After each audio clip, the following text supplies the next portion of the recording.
Assalamualaikum warahmatullahi wabarakatuh.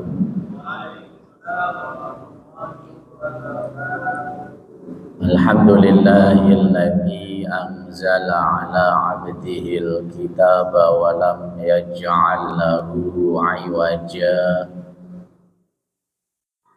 wa anzala as-sakinata fi qulubil mu'minina liyazdadu imanan ma'a imanihim.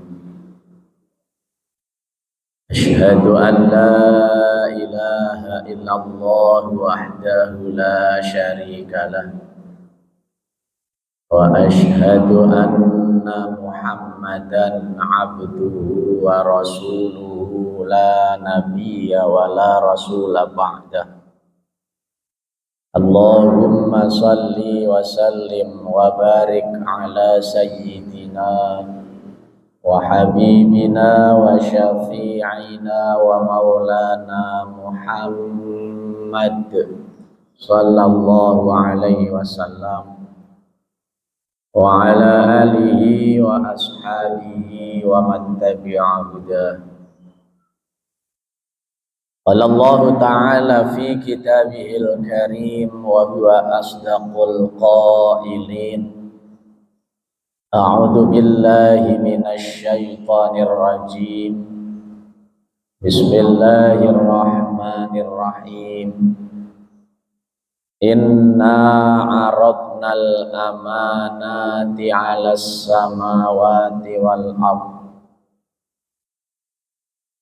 Inna aradnal amanata 'alas samawati wal ardi wal jibal fa abaina ayyahmilnaha wa ashfaqna minha wa hamalahal insan innahu kana zaluman jahula. Wa qala aidha walladzina hum li amanatihim wa ahdihim ra'un. Wa qala an-nabiyyu sallallahu alaihi wasallam kullukum ra'in wa kullukum mas'ulun an ra'iyati. Wa qala aidha qiwamud dunya bi arba'ati asya bi'adlil umara wa bi'ilmil ulama wa bisakhawatil aghniya wa bidu'ail fuqara. Sadaqallahul azim wa sadaqa rasuluhun nabiyul habibul karim wa nahnu ala dhalika minasy syahidin asy-syakirin walhamdulillahi rabbil alamin. Bapak-bapak, ibu-ibu jamaah kuliah duha Masjid Jami'al Mutawwir, baik yang sudah hadir, yang belum hadir, atau yang tidak bisa hadir karena memang ini libur panjang, banyak mungkin yang keluar kota, atau juga ada yang berpikirnya hari tenang, jadi tenang di rumah. Nggak taunya kalau tempat saya mah hari tenang-tenang pada usreg nungguin serangan fajar. Jadi gelisah, pada berdiri malam nggak tidur depan rumah. Ada himbauan, awas dekat-dekat pemilu jangan tidur depan rumah. Beneran baru tadi mau berangkat banyak cerita. Ada yang 150, ada yang 50. Tuh. Ini insya Allah nanti kaitannya nanti dengan kajian kita. Seperti apa amanahnya itu? Ya, apa yang diberi uang juga berarti amanah, atau diberi amanah sama yang beri uang. Ya, soalnya tradisi yang sulit dihilangkan di kita ini. Entah sistem atau apa, susah. Ustadznya ngasih tahu juga susah kayaknya itu. Ustadz satu jamaahnya 1000 mental yang satu ustadznya. Tapi kewajiban ustadz ya menyampaikan. Sebut enggak dosa artinya kan. Nggak dibilangin susah. Ya. Semua calon rata-rata kebanyakan begitu. Terutama yang tingkat kota ini. Kalau presiden enggak ada lah. Dari dulu enggak ada. Mungkin dari atas mah ada. Enggak nyampe ke bawah mah. Yang ramai itu memang kalau kota ini. Karena satu ini kan calegnya 10 dan sebagainya. Waduh, benar-benar pesta bener orang kampung nih. Terobati, beras mahal terobati kata mereka. Saya bayangin beras harga sampai 400 lebih, 410 sekarang. Baru kali ini. Sementara para pejabat pemangku amanahnya sibuk bagaimana biar duduk lagi, nggak mikirin rakyat ngejerit tuh. Barang-barang beras naik itu, nggak mikirin rakyat itu dah. Mereka bagaimana biar duduk lagi ini. Udah duduk melupa lagi. Ya Allah, inilah keadaan bangsa kita sekarang ini ya. Nggak tahu di negara lain apa begini atau enggak ya. Kenyataan nyata. Mudah-mudahan kita yang hadir pagi hari ini, langkah kaki kita dari rumah, meninggalkan semua aktivitas kesibukan kita hanya demi untuk mengharap keberkahan ridha Allah. Mengingat begitu besarnya pahala orang yang melangkahkan kaki untuk hadir pada dalam majlis ilmu. Bagaimana banyak disebutkan dalam hadis Nabi, setiap langkah kaki kita itu lebih baik daripada sholat sunnah 1000 rakaat. Saya yakin ibu-ibu yang di sini nggak ada yang sanggup sholat sunnah 1000 rakaat. Maka mending duduk di sini 1 jam dengerin pengajian. Ya, boro-boro sholat sunnah 1000 rakaat, tahajud juga nggak tahu itu. Ya. Dalam riwayat lain, setiap langkah kaki orang yang hadir di majlis taklim itu, majlis ilmu itu lebih baik daripada menjenguk orang 1000 orang sakit. Saya yakin gak ada yang sanggup bu sehari jenguk 1000 orang sakit. Kalau satu orang jeruk 2 kilo kali 1000 berapa? Tekor pasti. Cuma duduk di sini lebih baik dari menengok menjenguk 1000 orang sakit. Bahkan dalam hadis lain kata Nabi, "Ghufira lahu ma taqaddama min dzambi qabla an yahtua." Siapa yang melangkahkan kaki hadir di majlis taklim, maka semua dosanya yang lalu diampuni oleh Allah sebelum geser dari tempat duduknya, sebelum pindah dari tempat duduknya, ibu-ibu. Makanya jangan pulang-pulang sampai sore di situ aja. Ya. Karena kalau udah pulang kan siapa tahu nanti ngobrol di jalan sama temannya ngomongin orang kan dosa lagi. Pengajian anu kan dosa tuh. Ya, tapi insya Allah kalau ketemu ngaji lagi dosa habis lagi. Mudah-mudahan ibu-ibu matinya lagi pengajian. Amin bu, daripada mati lagi di mall, ya mendingan lagi pengajian. Berarti syahid langsung surga itu tanpa hisab. Husnul khatimah. Ya. Baik Bapak Ibu, jamaah kuliah duha rahimakumullah. Tidak ada untayan kata yang paling pantas kita ucapkan di pagi yang cerah dan insya Allah penuh berkah ini di hari terakhir bulan Rajab, tanggal 29. Berarti besok atau nanti malam kita masuk malam 1 Sya'ban. Berarti puasa Ramadan ibu-ibu tinggal sebulan lagi. Lebaran bu tinggal 60 hari lagi. Mudah-mudahan sudah beli bajunya biar tenang puasanya. Ya, jangan begitu 10 akhir Ramadan usrek matchingin baju sama kerudung, enggak habis-habis. Orang sibuk cari Lailatul Qadar, ya itu. Jadi persiapkan bu. Online udah siap semua tuh model-model bu. Mumpung masih baru, ntar kehabisan model. Gampang COD-an atau kreditan silahkan. Ya. Mudah-mudahan Allah Subhanahu Wa Taala senantiasa memberikan keberkahan dan keridhaan kepada kita semua. Amin ya rabbal alamin. Salawat teriring salam. Marilah sama-sama kita sampaikan pada junjungan kita Nabiullah yang agung, pemimpin umat rahmatan lil alamin, suri tauladan bagi kita semua. Mudah-mudahan kita kelak mendapatkan syafaatnya di yaumil akhir nanti. Amin ya rabbal alamin. Bapak dan Ibu jamaah kuliah duha yang dirahmati oleh Allah Subhanahu wa taala.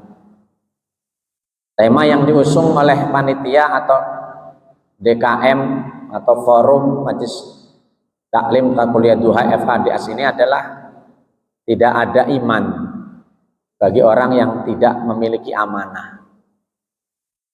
Berarti ada kaitannya memang iman dengan amanah. Dan memang masih dalam satu kalimat itu. Amanah lawan daripada khianat. Amanah dari kata al-aman yang artinya ketenangan jiwa atau hilangnya rasa takut. Karena memang orang itu ketika amanah itu ditunaikan maka akan tenang. So, bapak ketua umpamanya dikasih amanah, suruh bagiin beras sama 1 ton ke warga, tapi disimpan sehingga bakal tenang itu. Ya, kenapa? Takut ketahuan. Tahu kalau dimakan juga nggak berkah dan sebagainya. Cuman kadang-kadang karena nafsu, dorongan nafsu. Nah, tuh. Maka tenangnya rasa jiwa dan hilangnya rasa takut. Itu kata amanah dari kata al-aman, aman. Yang lawannya ada khianat, khona. Rasulullah SAW juga pernah bersabda dalam hadis bahwa ciri orang munafik itu ayatul munafiki salah satu. Tanda atau ciri orang munafik itu ada 3. Idza hadasa kadzaba, kalau berbicara bohong. Wa idza wa'ada khlafa, kalau berjanji tidak ditepati, dan wa idza tumina khana, apabila dikasih amanat berkhianat. Ya. Ini lagi rame nih, kadang-kadang caleg banyak ngomong dong bohong, juga kan begitu. Ya. Kemudian dikasih amanat berkhianat, ya itu sama. Ya, ini cenderung, memang ada kecenderungan, walaupun tidak semua. Tuh. Berjanji tidak ditepati, janjinya mau ini, karena pasti setiap calon itu dalam kampanye pasti harus mengeluarkan janji. Ya, kalau amanat apa ditunaikan, alhamdulillah. Tapi secara umum awas, jangan ketika kita membahas ini hanya pikiran kita tertuju seolah-olah menyudutkan mereka calon-calon itu, para caleg-caleg, ya, baik legislatif, yudikatif atau yang lainnya. Padahal amanah itu semua secara umum itu kepada kita semua. Jangan di kita orang biasa kita nggak punya amanah. Saya punya amanah, Bapak Ibu juga punya amanah. Karena hakikatnya hidup semua ini adalah amanah. Oleh karena itu para ulama mendefinisikan amanah itu adalah segala sesuatu yang harus kita tunaikan, segala sesuatu yang harus kita penuhi. Apalagi hidup kita ini juga termasuk pemberian Allah. Ibu punya suami berarti amanah, punya anak amanah, pembantu amanah. Pembantu aja amanah sama pemimpin. Beri amanah untuk menjaga apa? Harta majikannya. Sehingga secara tegas kata Nabi, kullukum ra'in wa kullukum mas'ulun an ra'iyatih. Setiap kita pemimpin yang diberikan amanah, setiap kita pun akan diminta pertanggungjawabannya oleh Allah. Allah berikan hidup kepada kita, itu amanah.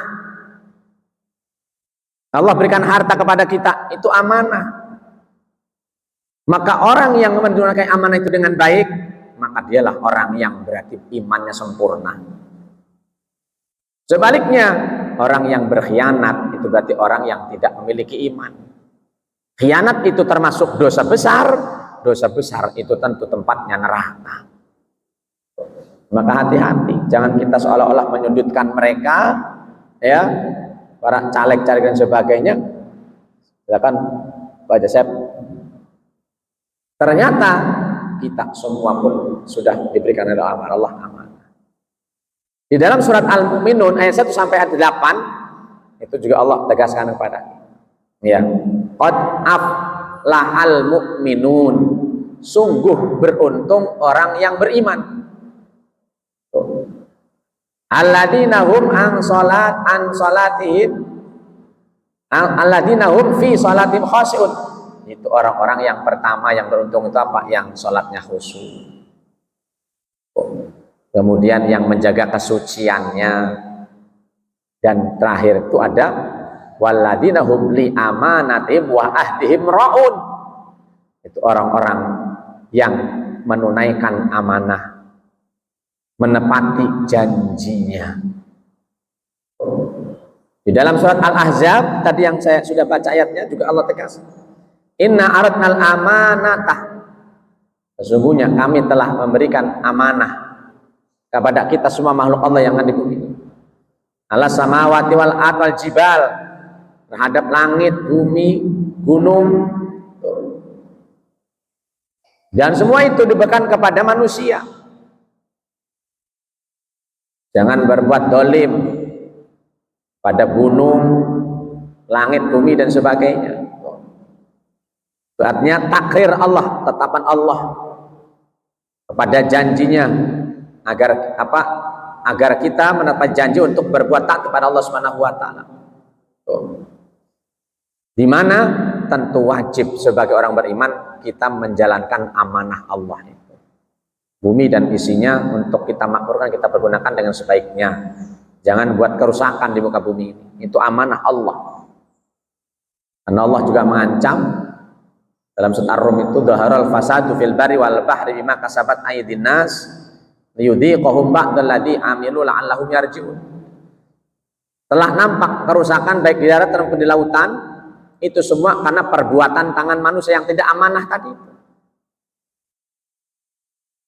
Maka Allah ketika turunkan adab, entah longsor, entah banjir, bandang dan sebagainya, angin puting beliung atau apa, itu tidak lain kata Allah, liyudhiqahum ba'dal ladzi amilu, agar kita semua merasakan akibat kita tidak amanah tadi, ya. La'allahum yarji'un, harapan Allah mudah-mudahan kita kembali cepat-cepat kembali kepada Allah. Berarti ada yang salah pada diri kita. Makanya manusia yang bijak adalah manusia yang ketika menimpa suatu pada dirinya, dia tidak akan selalu menyalahkan orang lain, apalagi mencari kambing hitam, tapi dia akan introspeksi diri. Mungkin saya belum amanah dengan apa yang Allah berikan kepada kita. Terutama kita, apakah sudah amanah dengan yang Allah berikan berupa tubuh kita ini, mata kita. Mestinya Allah menitipkan mata kepada kita untuk melihat kebesarannya, baca ayat-ayat Allah, tapi kenapa sering kita gunakan untuk melihat-lihat yang nggak benar? Bukannya Quran yang dibaca, status melulu yang dibuka, ya. Yang dilihat yang lain-lain. Ya. Apalagi sekarang benar-benar kalau udah pegang HP belum dibuka juga sudah keluar segala-gala macam. Apalagi masuk, ibu-ibu sudah masuk, lihat barang-barang di Shopee, dilihat semua, beli mah enggak, pesan mah enggak. Kadang-kadang begitu, waktu habis kadang buat hal-hal seperti itu, ya. Berarti kita belum menunaikan amanah mata yang Allah berikan kepada kita dengan sebaiknya, dengan sesuai dengan memberikan amanah. Karena logikanya apa? Ketika Allah menitipkan suatu kepada kita, lalu kita jaga yang titipan itu, pasti yang menitipkan pun senang. Maka nggak segan-segan yang menitip akan nitip lagi lebih banyak kepada kita. Ada tetangga mau pergi keluar kota seminggu, nitip motor kepada kita. Wih, motornya kita jaga, kita cuciin biar bersih. Pulang-pulang seneng yang nitipin, alhamdulillah motornya bersih, besok nitip 10 motor lagi ya, gitu. Lah ini dititipin motor spion hilang, joknya sobek, kata yang nitip kapok, saya nggak mau nitip lagi. Sama begitu, apalagi Allah yang maha membalas, ya. Kalau kita dititipi apapun oleh Allah dengan baik, maka Allah tak segan-segan menitip lagi kita. Titipi harta kepada kita, ya Allah, harta kita gunakan sebaik-baiknya. Ada sebuah kisah zaman Nabi Musa, sepasang suami istri, hidupnya susah, rajin ibadah tapi luar biasa ibadahnya. Suatu hari sepasang suami istri bertemu dengan Nabi Musa, lalu minta agar Nabi Musa mendoakan agar mereka menjadi orang kaya. Wahai Nabi Allah Musa, tolong sih doakan kami ini bisa merasakan jadi orang kaya. Kami janji kalau kami jadi orang kaya, kami akan lebih bersyukur, lebih rajin ibadahnya. Nabi Musa doakan. Kemudian disampaikan kepada Nabi Musa, sampaikan Musa kepada suami istri itu bahwa mereka akan jadi orang kaya, tapi mahal cuma setahun doang. Nabi Musa sampaikan seperti itu, apa jawabnya mereka? Gak apa-apa Nabi Musa, yang penting kami pernah merasakan jadi orang kaya. Beneran keesokan harinya jadi orang kaya terus. Tapi apa yang dilakukan pasang suami istri ini? Dengan kekayaannya yang cuma setahun itu, dijanjikan setahun, dia santuni yatim, fukoro, janda, duafa. ustadz diundang di rumahnya, ulama diundang, ya, dikasih makan, pulangnya dibawain, dikasih amplop lagi pulangnya. Wih, beneran lah, mumpung jadi orang kaya. Akhirnya tidak terasa sudah 3 tahun lebih ini sepasang suami istri menjadi orang kaya, bahkan tambah kaya. Malam hari sebelum tidur keduanya ngobrol, "Pak, kalau nggak salah kita, kata Nabi Musa, kayak cuman setahun doang, ini kok udah 3 tahun lebih kok kita malah tambah kaya ini. Yuk besok kita tanya ke Nabi Musa apa sebabnya." Esokan harinya sepasang suami istri datang kepada Nabi Musa, "Wahai Musa, bukankah kau dulu janjikan bahwa kami akan jadi orang kaya cuma setahun doang, tapi ini sudah 3 tahun lebih kok kami masih kaya aja, bahkan tambah kaya. Apa sebabnya?" "Iya, wahai bapak dan ibu, ketahuilah Allah malu," katanya, "mau mengambil kekayaan dari kalian. Sebab kalian betul-betul menjaga amanah itu dengan baik. Bahkan bukan sama dijaga amanah itu, tapi kau perlakukan itu lebih baik lagi. Sehingga Allah pun nggak enak, malu untuk mengambil kekayaan dari kamu." Oh, lah sekarang zaman kita mau OKB, orang kaya baru kayak sombongnya, ya pamer dan sebagainya, jalannya sudah berubah. Yang tadi jalannya nongklok ke bawah, sekarang mau nyangak ke atas. Klakson mobilnya tatet-tatet terus, maklum orang kaya baru. Kertasnya diteng-teng terus, gelangnya selengen dipakai semua. Hadir di pengajian gak pengennya nanya aja baris paling depan, "Ustad," sambil digoyang-goyangin tangannya biar tahu gelangnya baru. Tuh, ya. Nah ini pelitnya ini yang maklum tadinya miskin begitu kaya pelit. Nah ini yang keliru ini. Nah, jelas bagi Allah mah gampang. Qarun di zaman Nabi Musa, Sa'labah di zaman Nabi Muhammad, itu sudah cukup jadi bukti orang-orang yang seperti itu. Berarti tidak benar dalam menunaikan amanah yang Allah berikan kepada kita. Maka hati-hati. Kaki pun seperti itu. Ya, semua badan kita ini. Makanya pantas dalam sebuah hadis sahih Rasul bersabda, "La tazulu qadama 'abdin hatta yus'alu an arba'in." Belum hilang, belum bergeser telapak kaki orang yang mengantarkan jenazah kita kalau kita mati dikuburkan, sehingga kita semua langsung ditanya oleh malaikat Munkar Nakir 4 hal. Umurmu kau habiskan untuk apa? Itu umur itu amanah Allah berikan pada kita. Kemudian tubuhmu yang dulu kuat, kekuatan tubuhmu untuk apa kau habiskan? Apanya untuk petang-peteng sombong dan sebagainya, gak mau ibadah. Ketiga, ilmumu kau amalkan atau tidak? Apa ilmu hanya cuma membohongi orang-orang bodoh, menipu orang dengan ilmumu, cari keuntungan juga dengan ilmumu? Tanyakan. Dan yang keempat, hartamu kau dapat dengan cara apa? Kau gunakan untuk apa harta itu? Ini pertanyaan paling berat itu kalau urusan dengan harta. Ya, kalau yang lain ringan pertanyaan, tapi kalau kaitannya dengan harta berat. Bagaimana kamu cara dapatkan harta? Bagaimana kau belanjakan harta? Karena ada orang dapat hartanya dengan cara yang baik, halal, tapi digunakan cara yang tidak baik, judi, main perempuan dan sebagainya, pesta mabok, bikin bar, tempat maksiat. Ada juga orang cara dapatnya yang haram, tapi digunakan untuk kebaikan. Jual diri umpamanya buat nyumbang masjid, korupsi, nyumbang pesantren umpamanya. Ini sama, kata Nabi, orang yang sedekah dari harta yang kotor itu ibarat orang nyuci pakaian dengan air kecomberan. Jangankan bersih, malah kotor tambah busuk. Jangan enak-enak menghalalkan cara. Lah nggak apa-apa saya jual diri. Yang penting saya uangnya buat umroh, buat kebaikan. Nggak bisa. Harus dari yang baik. Ya, air nggak bisa bercampur dengan minyak. Seperti itu. Ya, jangan bikin hukum sendiri. Ya, karena ketika terjadi orang umroh, orang haji dari uang yang tidak benar, pasti itu ada sesuatu yang terjadi nanti di sananya. apalagi sana tanah suci akan diperlihatkan adalah hal-hal yang berkaitan dengan badannya, pada dirinya. Ya, nah ini makanya harus yang terbaik yang kita keluarkan, itu harta kita, yang kita makan yang terbaik, karena itu ada kaitannya dengan doa dan ibadah kita. Karena kata Nabi, man akala minas suhti batalat amalu, siapa yang makan dari yang batil maka amalnya batal semua, nggak ada amalnya, sia-sia, habis semuanya, dihapus oleh Allah Subhanahu wa ta'ala. Ya, itu.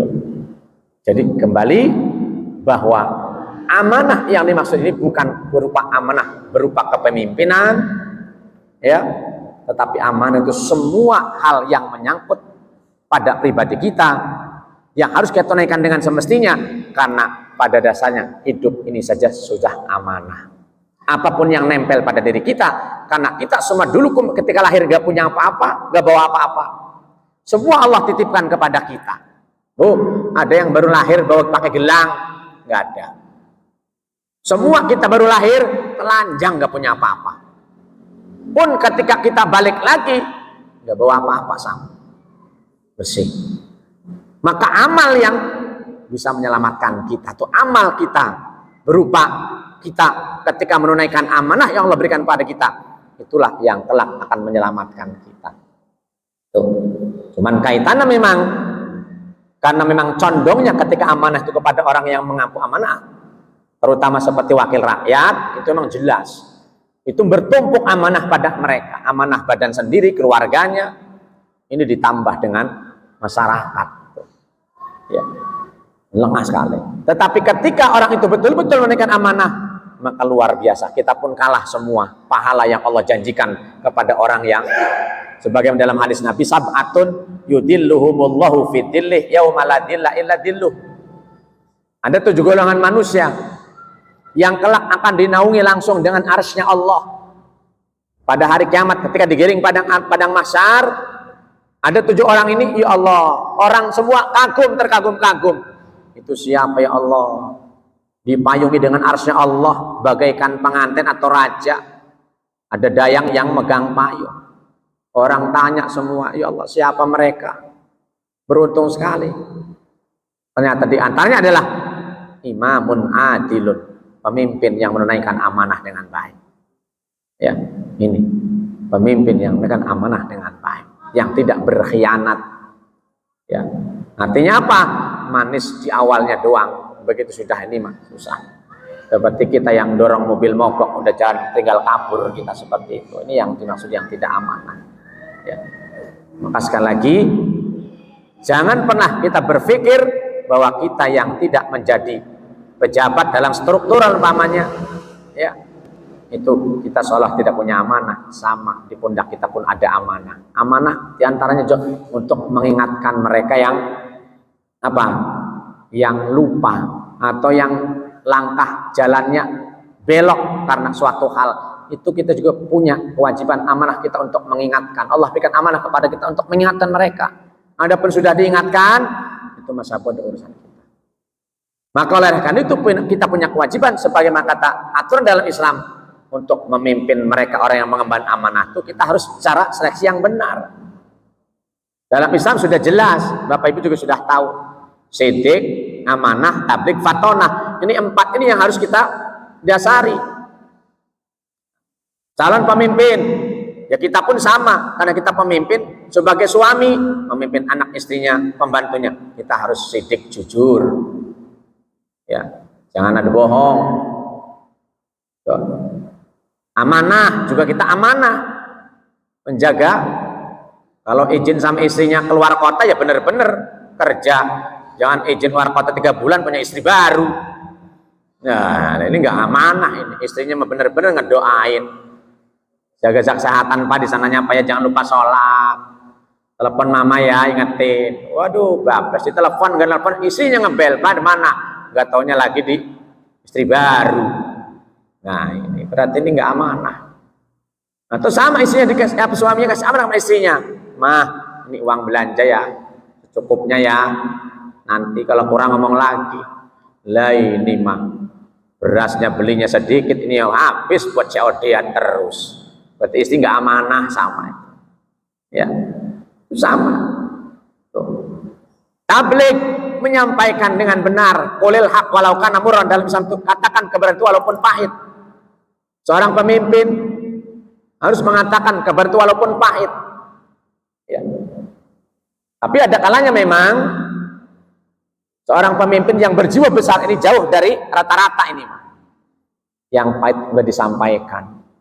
Ya, kata suami yang bijaksana, hanya karena tidak ingin istrinya sedih, tidak ingin istrinya gelisah dan sebagainya, kadang-kadang nggak menyampaikan kebenaran itu hanya karena demi tidak menyakiti istrinya atau membuat istrinya gelisah dan sebagainya. Bohong. Ya, tapi bohongnya itu kebaikan. Jangan diperbolehkanlah nikah lagi bohong aja sama istri, sebab kalau saya jujur saya sudah nikah lagi, ribut. Makanya bohong, bukan seperti itu. Nanti dalam hal-hal tertentu, dalam tanda kutip bohongnya. Ya. Dagang kita umpamanya agak rugi umpamanya ya. Atau ketipu sedikit sama klien umpamanya, lah jangan disampaikan istri, takut mikir nanti kesini semuanya. Selama itu masih bisa kita handle. Tapi kalau itu juga membuat kitanya gelisah, harus kita ungkapkan biar barang-barang siapa tahu berikan solusi. Ya, karena kita pun pasti sudah mengenal bagaimana watak istri kita masing-masing, pasangan kita ini. Ya, tapi kalau modelnya istri kalau dikasih tahu langsung pingsan, wah ini jangan, ini berbahaya. Jangan-jangan tambah urusan. Kalau model istrinya yang kasih tahu begitu, sabar Pak, namanya juga orang hidup, namanya orang usaha, ada untung kadang ada rugi. Yang penting Papa sehat, Mama sudah senang. Kayaknya Pak, kalau ada perempuan lagi itu saya juga mau nambah lagi itu. Cuman susah nyari yang begitu itu, apalagi zaman now. Beneran.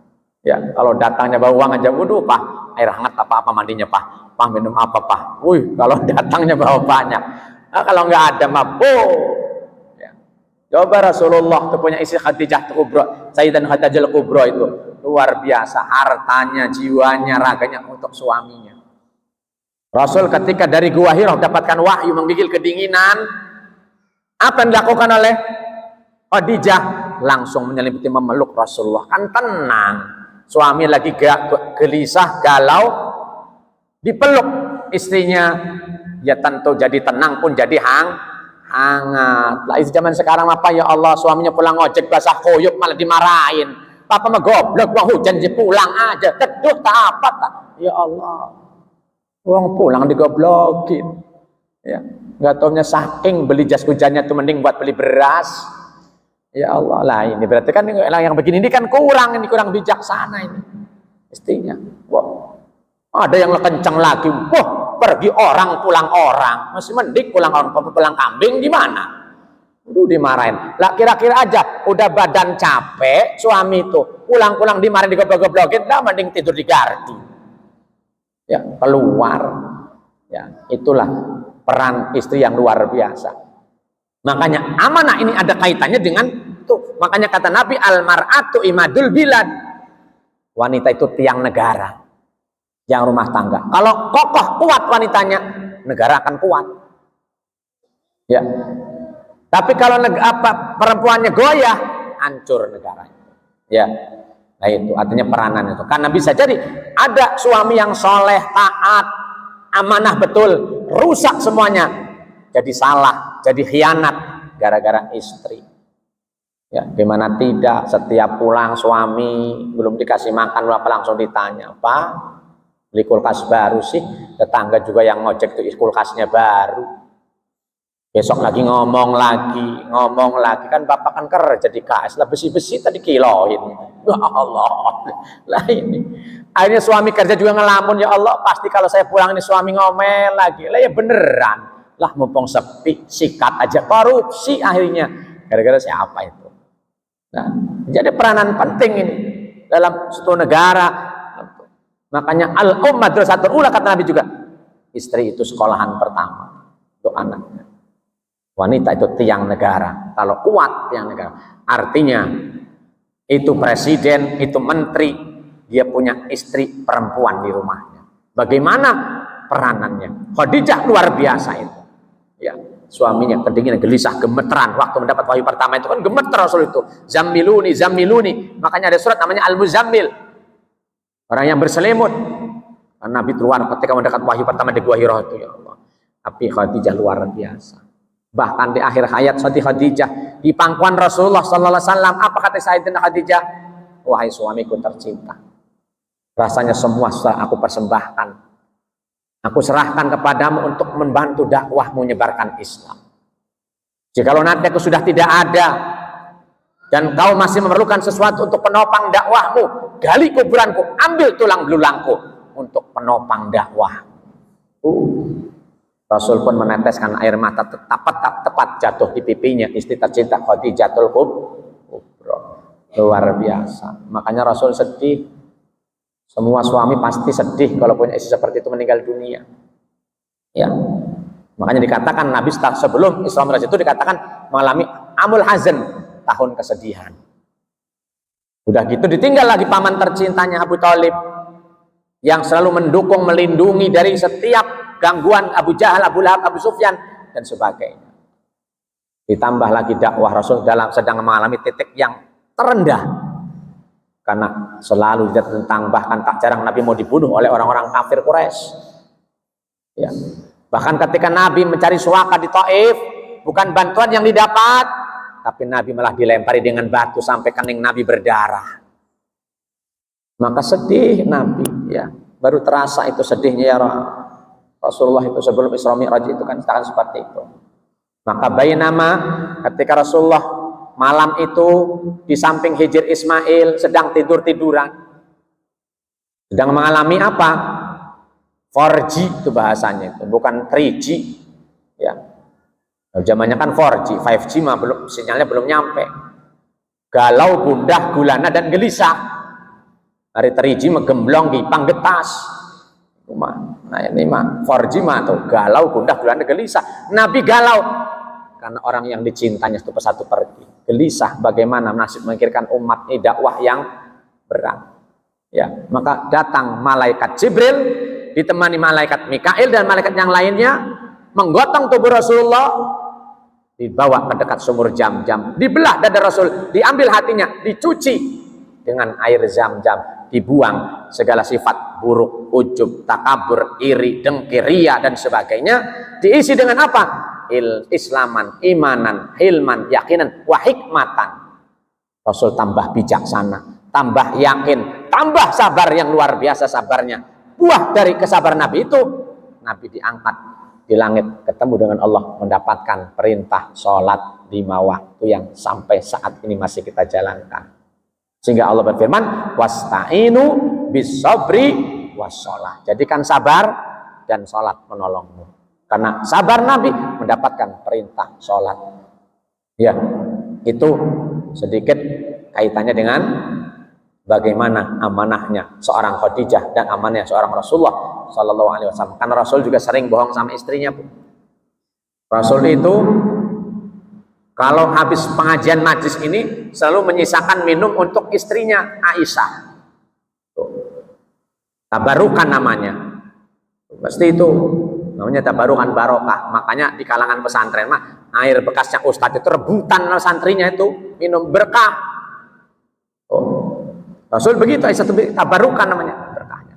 Suatu hari Rasul menghabiskan semua minumnya. Ya.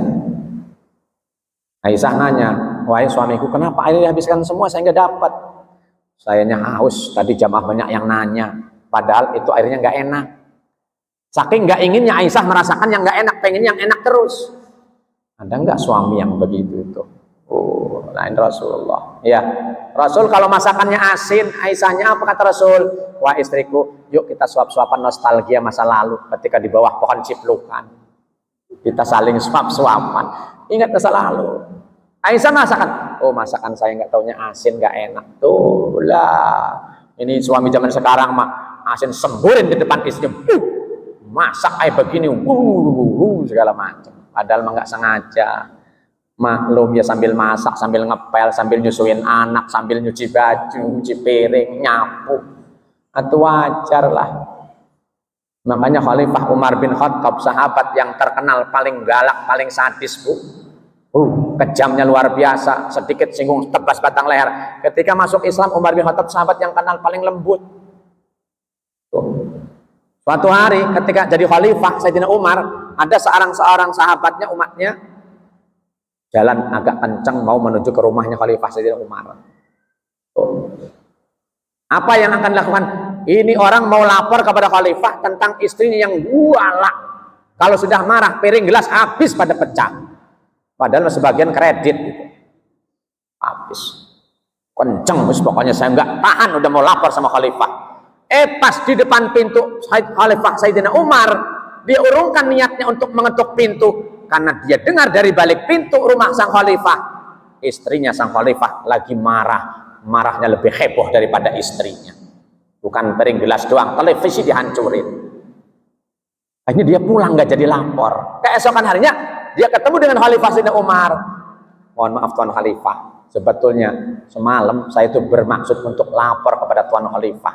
Karena istri saya itu ya Allah cerewetnya, marah-marah terus, piring gelas habis semuanya. Tapi saya mau ngetuk pintu Tuan Khalifah rumahnya, saya dengar dari balik pintu istri Tuan Khalifah marahnya hebat, lebih istri saya. Cuman yang saya salut dari Tuan itu, Tuan tuh hebat, diem, nggak ngomong apa-apa. Kalau saya nggak bisa, istri marah ya saya marah. Apa sih resepnya Tuan Khalifah? Bukankah kau terkenal Khalifah yang paling galak di medan perang? Kata Sayyidina Khalifah Sayyidina Umar bin Khattab apa?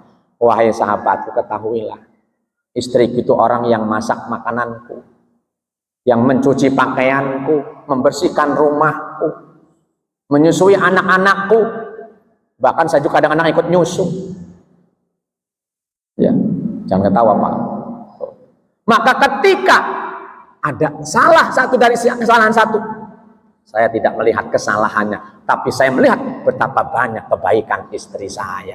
Tuh mestinya begitu.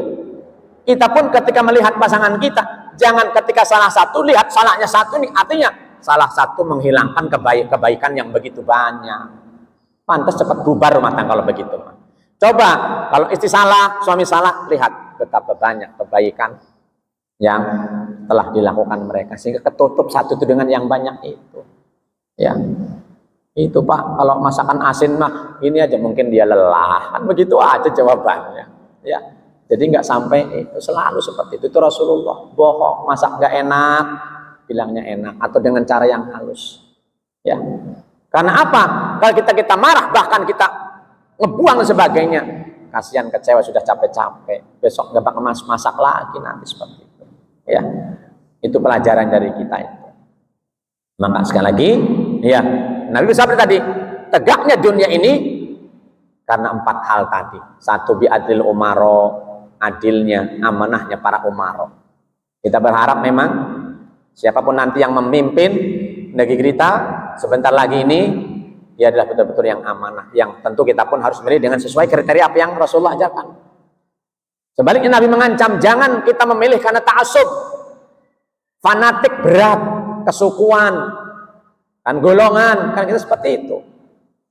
Yang pada akhirnya pada sudah tahu itu salah, karena kita fanatik ta'assub, kita tetap memilih dia, padahal ada yang lebih baik daripada dia. Itu berarti kita berkhianat kepada Allah.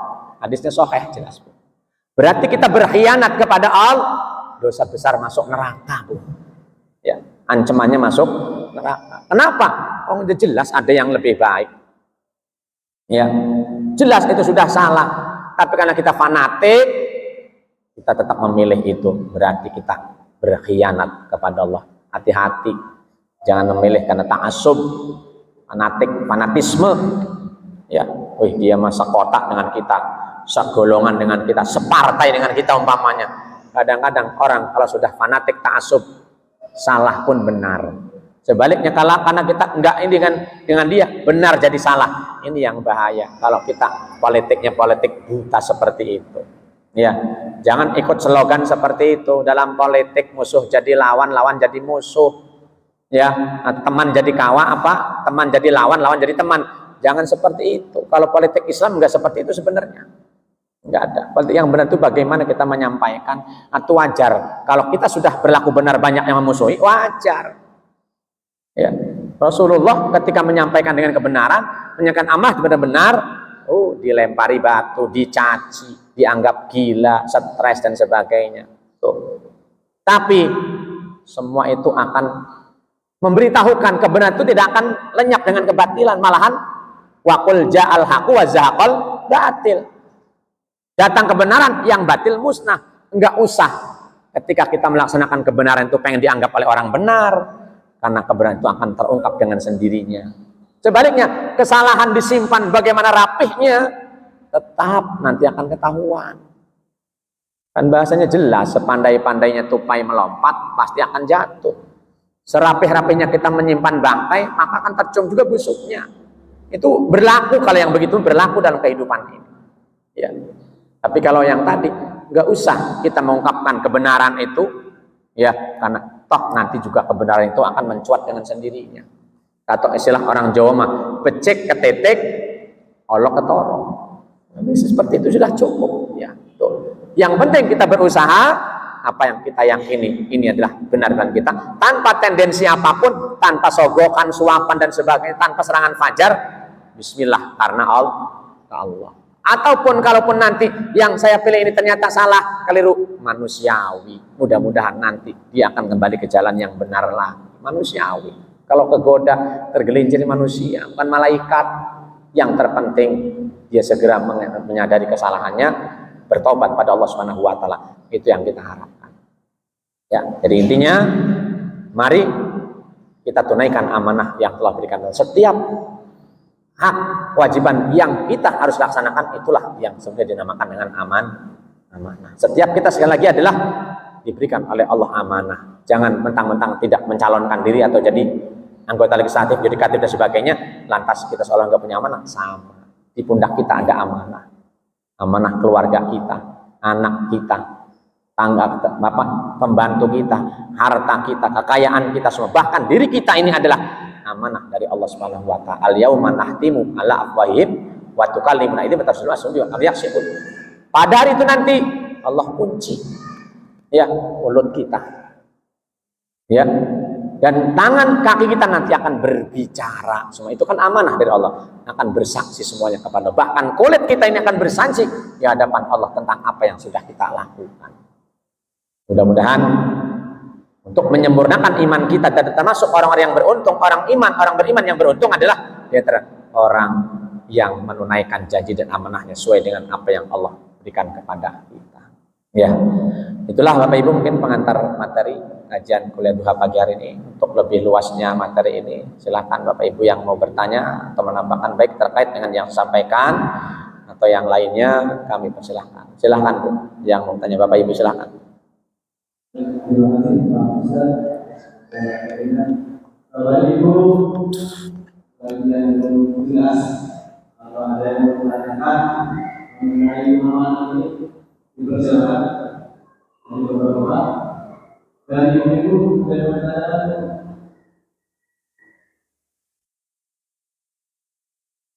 atau sudah jelas dengan yang Pak Ustaz.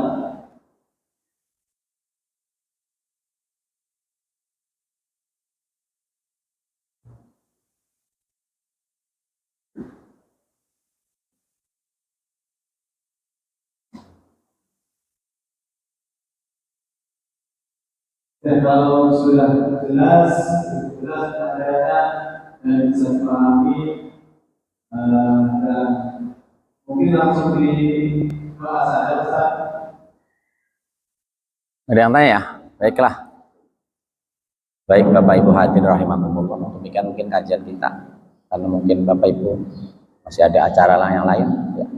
Mari kita sama-sama berdoa mohon kepada Allah Subhanahu wa taala. Mudah-mudahan kita semua digolongkan orang-orang yang menjaga amanah Allah, menunaikan dengan sebaik-baiknya dan dijauhkan dari sifat khianat kepada Allah. Dan mudah-mudahan yang akan lahir pemimpin di tahun ini adalah pemimpin yang betul-betul amanah. Mudah Allah menunjukkan kepada mereka kebenaran itu benar, dan Allah berikan kekuatan agar kita mengikuti kebenaran itu. Dan mudah-mudahan Allah tunjukkan kepada kami bahwa yang batil adalah batil, dan mudah-mudahan kita diberikan karunia Allah untuk menjauhi kebatilan tersebut. dan mudah-mudahan kita semua termasuk ke dalam golongan orang-orang yang husnul khatimah. Amin ya rabbal alamin. Ala hadhihi niyah wa ala kulli niyatin salihah wa ila hadratin nabi al-fatihah. A'udzu billahi minasyaitonir rajim. Bismillahirrahmanirrahim. Alhamdulillahi rabbil alamin arrahmanir rahim maliki yaumiddin. Iyyaka na'budu wa iyyaka nasta'in. Ihdinas siratal mustaqim. Siratal ladzina an'amta 'alaihim ghairil maghdubi 'alaihim waladdallin. Allahumma shalli ala sayyidina Muhammadin fil awwalin wal akhirin. Wa barik wa sallim wa radiyallahu tabaraka wa ta'ala an sadatina ashabi rasulillahi ajma'in. Amin ya mujibas sa'ilin. Bismillahirrahmanirrahim. Alhamdulillahi rabbil alamin. Hamdash syakirin, hamdan yuwafi ni'amahu wa yukafi'u mazidah. Ya Rabbana lakal hamdu kama yanbaghi li jalali wajhikal karimi wa 'azimi sultanik. Allahumma salli ala sayyidina Muhammadin tibbil qulubi wa dawaiha wa afiyatil abdani wa shifaiha wa nuril absari wa diyaiha wa ala alihi wa sahbihi wa sallim. Allahumma ighfir lana dhunubana wa liwalidina warhamhuma kama rabbawna shighara. Allahumma inna nas'aluka al-huda wat-tuqa wal-'afafa wal-quwwata wal-ghina wan-najata was-sihhata was-salamah. Allahumma sallimna min kulli afatid dunya wa 'adzabil akhirah. Allahumma ij'al jam'ana hadha jam'an marhuma wa tafarruqana min ba'di tafarruqan ma'suma. Allahumma arinal haqqa haqqan warzuqna ittiba'ah wa arinal batila batila warzuqna ijtinabah. Rabbana hab lana min azwajina wa dhurriyyatina qurrata a'yun waj'alna lil muttaqina imama waj'alna lil muttaqina imama waj'alna lil muttaqina imama. Rabbana dhalamna anfusana wa illam taghfir lana wa tarhamna lanakunanna minal khasirin. Rabbana atina fid dunya hasanah wa fil akhirati hasanah wa qina adzabannar wa adkhilnal jannata ma'al abrar ya aziz ya ghaffar ya rabbal alamin. Wa salli wa sallim ala jamil anbiya'i wal mursalin bi fadlika subhana rabbika rabbil izzati amma yasifun wa salamun alal mursalin walhamdulillahi rabbil alamin. Subhanakallah bihamdik asyhadu an la ilaha illa anta astaghfiruka wa atubu ilaik bi rahmatika. Hadani Allah wa iyyakum ajma'in. Wallahu al-muwaffiq ila aqwamit thariq. Assalamualaikum warahmatullahi wabarakatuh. Waalaikumsalam warahmatullahi wabarakatuh.